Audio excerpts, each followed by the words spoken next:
Hi guys, so I made a video this morning saying I would put up a video just explaining symptoms that's, a little bit less time than that long journey and symptom video.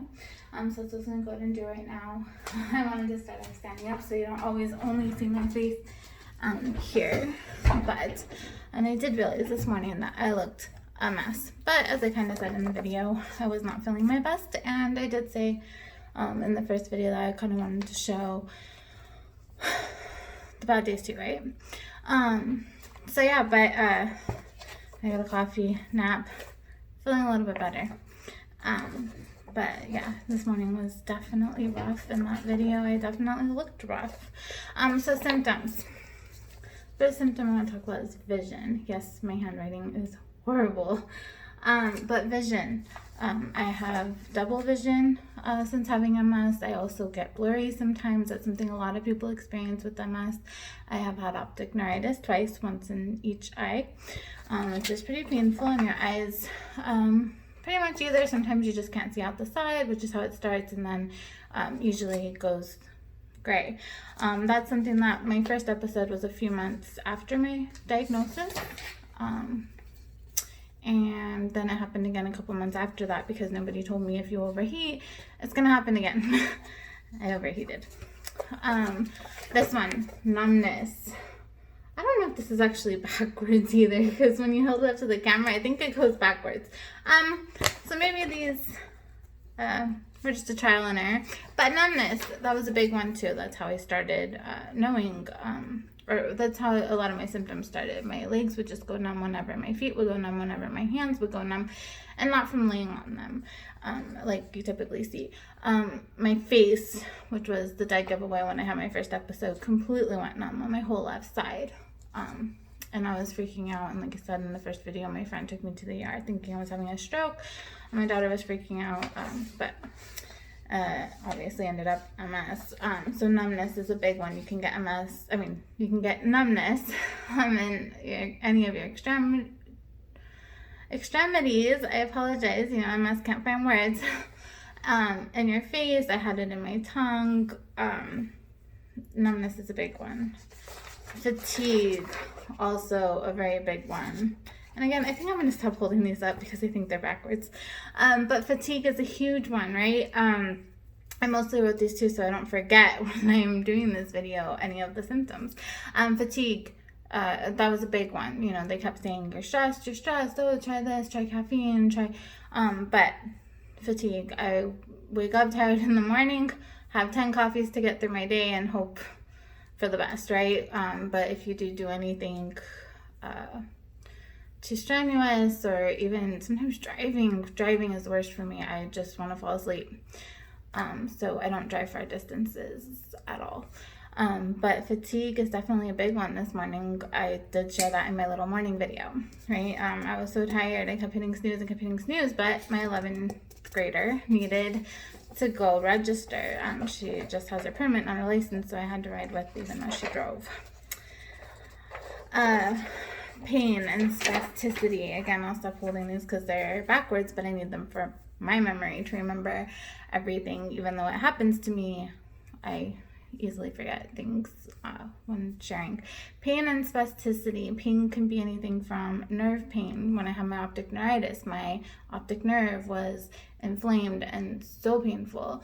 I get nerves, I have occipital neuralgia, they say, from the nerves in my back of my neck. That's what causes a lot of my migraines. Migraines, though, are another pain that you can get with MS. A lot of people have migraines. And spasticity, where your muscles just tighten up. My legs do that sometimes to where I can't bend them or walk right, so I just kind of hobble around. But my back muscles, my neck muscles, now like I said in the first video, also have something called dystonia, which is where your brain, it's a neurological thing where your brain doesn't tell your muscles to relax. So I do get Botox in my muscles for that. So sometimes I don't know exactly which one it's coming from, but I do have a lot of spasms and spasticity that they say is not bad, that it is the MS. My toes curl sometimes on their own. My back muscles are constantly tight. I do have a little massager, which maybe I'll share with that in a video that I do about treatments or things that you can do that are helpful that aren't necessarily medication. but yeah, your neck muscles, back muscles, a lot of people have it in their legs, their arms, especially if you have lesions on your cervical spine and stuff. My next one here is memory loss and focus. I lose my memory. I have the worst short-term memory, the worst. I can remember something that happened a year ago, but you asked me something you told me 5 minutes ago, and it's probably not gonna happen. My husband will tell me something a lot of times, and I don't remember.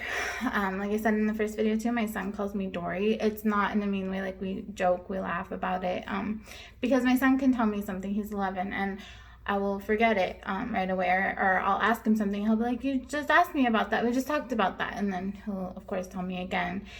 My 11th grader is really good at reminding me of things, or writing little notes about things, or making sure I have lists for things. But yeah, she's my go-to. And my husband, of course, too, will make me a list, or make sure he reminds me about appointments. He takes care of making sure most of the bills are paid and stuff, just because he knows I won't remember everything. Focus. I go off subject a lot. Again, why I have these written for this about symptoms. I do not focus well. I was working for an insurance company for a long time, even as a team lead and stuff. And when I would do claims and stuff, it was like I would read over something and then I would forget and have to read the claim again. Like, I can't stay focused on something, or I have to get up and move around because I can't just, I can't. It's hard. And I know a lot of people with MS have expressed that is a big issue. Confusion. I actually haven't heard a whole lot of people say it, but I have seen some, and I definitely have an issue where, like I said before, when I used to drive far, I don't do that anymore, but I would sometimes just get confused. Like, I would be driving and all of a sudden I would see the cars going by and I would feel like I just didn't know what to do. I didn't know, like, my brain wasn't telling my legs what to do, my arms what to do, and I would have to pull over because that was not obviously safe. And I would also feel a little bit dizzy. I would feel like even though the cars next to me, if we were in traffic, were like stopped, I would feel like I was still moving. So it was a really weird thing. But I would, and this happened even before I got my diagnosis. That's how I started trying to figure out what was going on with me when I was on the road, and I just, on my way home from work, and all of a sudden felt like I was confused, like I was lost, like what am I trying to do here? So yeah, I mean, it definitely happens. Dizziness is my next little paper here. I've had that when I have, especially when I have panic attacks or something. Dizziness is, you know, when I go in somewhere that's really crowded, sometimes all of a sudden I'll just feel like everything's spinning and I have to get out. It's a little different than when I actually have like an anxiety or panic thing, because I don't feel like panicked. I just feel like I can't stay up, or you know, like vertigo, as they say. Everything feels like it's spinning, and I feel like if I don't get on and sit down, then I might fall down or pass out. It starts to make me a little nauseated. And my last one would be anxiety and depression. Anxiety is a big one that I hear from people that have MS. I do have a couple of friends who have MS, and I've met people through sites and stuff that have MS. And anxiety, I didn't realize how big it was. Like, I never had anxiety until I was older, and around the time I got diagnosed, and it got worse after that. You know, I ramble a lot when I'm nervous. I get anxiety. I can't just sit still. I fidget. I do have panic attacks sometimes. If I'm in somewhere super crowded, I always remember I tried doing homecoming shopping with my daughter, and the dress store was just overly crazy, and I just told her, I'm really sorry, I need to like get out of the store for a little bit, you know. So it's always knowing your limits. If you're having a panic attack or something, just get out, take a moment for yourself. And for me, it usually passes. I know that's not for everyone. Depression, not everyone gets that either. I wouldn't call myself depressed now, or even in the beginning, because I had that denial phase where I just denied it. But depression is something that can happen, especially when you're giving up things. You're not feeling like the mom you used to be, the wife you used to be, the person you used to be, the friend you used to be, whatever it is. You're not living the life that you expected to live, right? Maybe you had to give up the job that you were doing. Maybe you had to go do something else, or you had to just quit altogether. Whatever it is, can cause depression. And for me, I did get that way a little bit because I was in a really bad flare, and it's when the dystonia stuff happened too. I was having bad spasms. Nobody was figuring out what was happening. The doctors just wanted to start throwing me on antidepressant after antidepressant, but like together, it actually made me way worse. Finally, my husband kept pushing doctors, like, we're gonna find the right doctor to help, we're gonna figure this out. I was in bed, I couldn't eat. I didn't eat for a long time. He would make smoothies and stuff.